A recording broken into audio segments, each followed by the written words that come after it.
The warning board loomed at the entrance of Tactical Assessment Chamber 7, its surface etched with names in a dozen alien scripts. Each name represented a cadet who had attempted the Kovarian simulation and failed.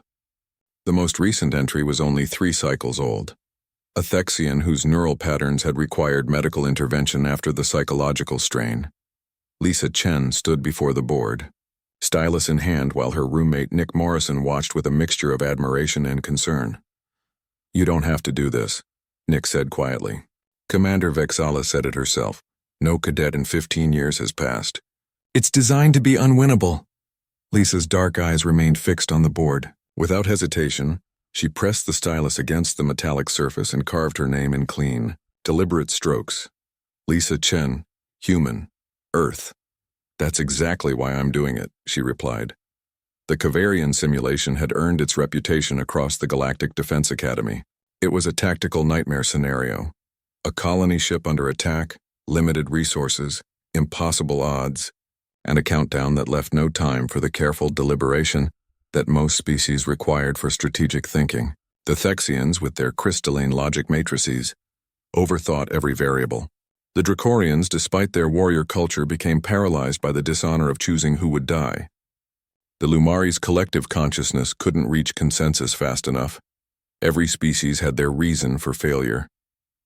The instructors used it as a teaching tool, a humbling reminder that some situations had no perfect solution. But they'd never tested a human. Commander Vexala's 4 eyes blinked in asynchronous patterns as she reviewed Lisa's request for the simulation.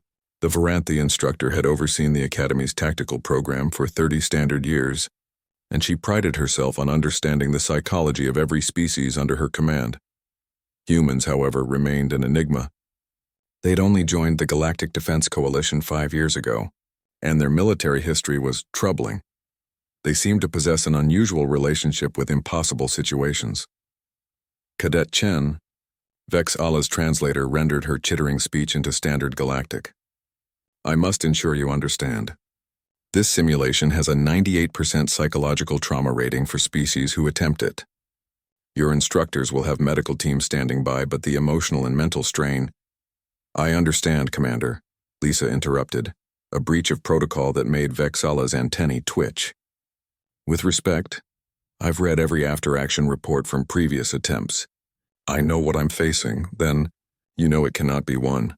Lisa's smile was small but carried something that Vexala had seen in the history files about human soldiers, something that translated poorly across species, but the humans called determination. Permission to proceed. "Commander." Vexala granted it. The simulation began at 0600 hours. Nick stood in the observation gallery alongside a dozen other cadets and 3 instructors. The holographic display showed the scenario in brutal clarity. A colony ship, the Respite, carrying 10,000 beings from 7 species. 3 enemy vessels closing in, shields at 15%, weapons offline, life support failing in multiple sections. Lisa appeared in the tactical center, her biometrics displayed on the side panel. Heart rate elevated but steady. Neural activity intensifying. The simulation AI, modeled after a coalition admiral, addressed her. "Cadet Chen, we have 4 minutes until the enemy reaches firing range. Our shields will not withstand their assault. Recommend immediate evacuation of non-essential personnel to escape pods. We can save approximately 2,000 lives." Nick watched Lisa's face. He'd trained with her for 2 years, had seen her solve problems that stumped entire study groups. But this was different. This was designed to break the spirit. "Negative," Lisa said. "Begin emergency power redistribution. Route all available energy from non-critical systems to engines." The AI responded with perfect, emotionless logic. "That will leave us defenseless and reduce life support to critical sections only. Estimated casualties 3,000 from oxygen deprivation before we could reach minimum safe distance." Acknowledged. "Do it anyway. And open a broadband distress signal. Maximum power. Cadet, that will drain our remaining reserves. The signal won't reach the nearest coalition fleet for 16 hours. "I know." In the observation gallery, Commander Vexala leaned forward.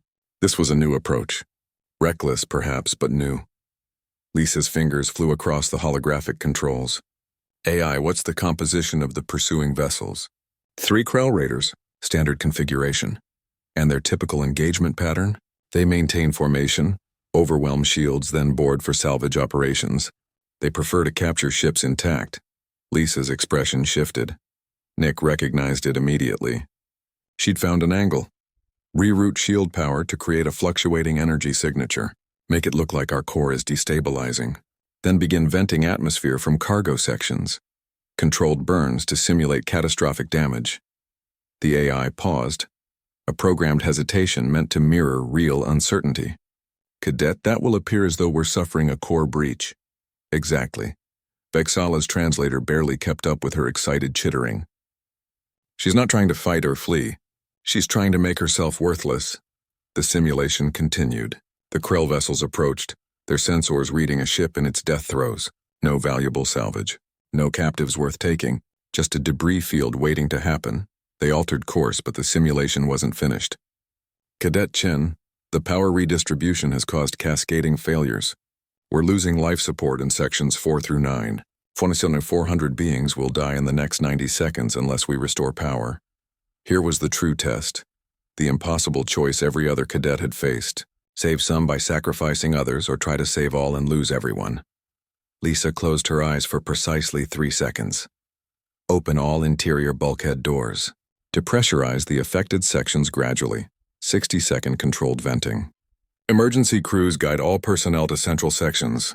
Use the escaping atmosphere to provide thrust vectoring for course correction. And somebody get me a damage control team to manually bypass the power relays. Manual bypass will take 17 minutes. Personnel will die. Not if we're fast enough.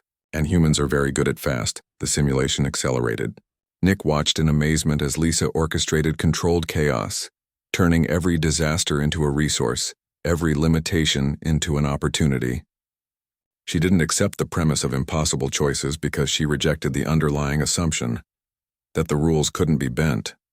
When the timer reached 0, the display showed the respite limping away from the Krell fleet, heavily damaged but intact. Casualties, 127, most from the initial attack before Lisa took command. Not 0, but not the thousands the simulation demanded.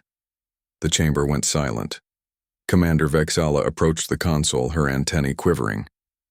Cadet Chen, the simulation parameters were designed to test how we handle no-win scenarios, Lisa finished, stepping out of the tactical center. Her hands were shaking now, the adrenaline fading. But Commander, humans have a saying. We don't believe in no-win scenarios. We believe in scenarios where nobody's tried hard enough yet. Later that evening, Nick found Lisa back at the warning board. She stood looking at her name, the only one without a failure notation beside it. You know this changes things, Nick said. They're going to expect this from all of us now. Lisa nodded slowly. Good. Maybe that's what the galaxy needs. A species too stubborn to accept impossible. She paused, then smiled. Besides, someone had to be first. As they walked away, Commander Vexala added a new notation to the board in Coalition Standard Script. Lisa Chen, human, Earth, past. The first name in 15 years. The first human to try, but the instructors knew, even as they updated their training protocols, it wouldn't be the last.